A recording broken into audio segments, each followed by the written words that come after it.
Здравейте, днес ще правим крем карамел без чупли. Съставките са прясно мляко, яйца, захар, ванилия и другата захар за карамела. Започваме с яйцата.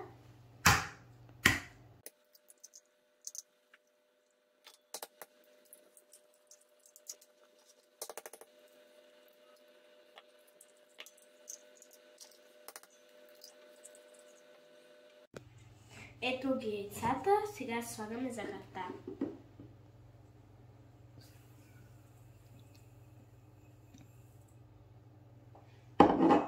И бъркаме.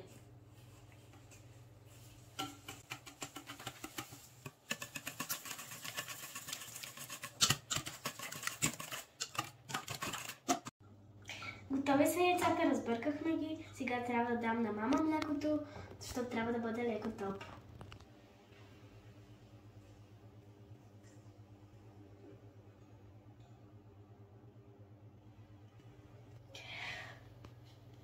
Сега слагаме топлото мляко.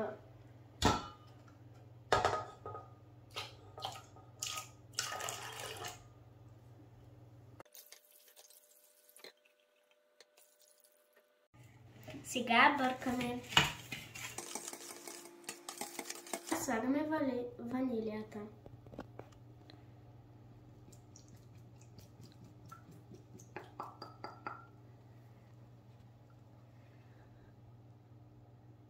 Сега, докато бъркам, мама ще сложи нещата за карамела и ще направим карамела. То нищо не е станало. То стана. Хайде те.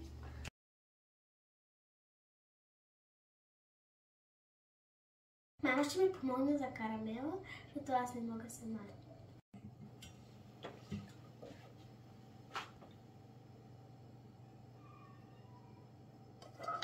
Зависи какво искате, стъкло, както ние викаме, или ако е по-малко, може да бъде течно, ако е с повече, като стъкло, както ние обичаме.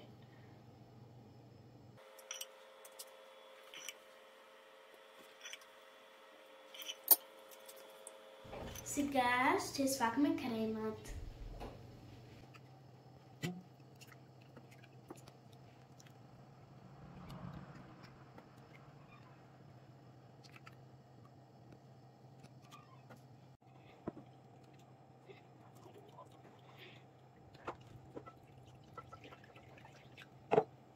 Нашите кремчета отиват в фурната на топло за 1 час.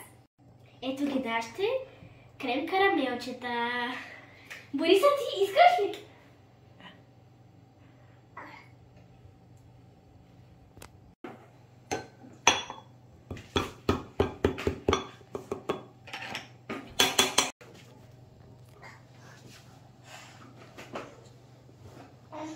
Много вкусно.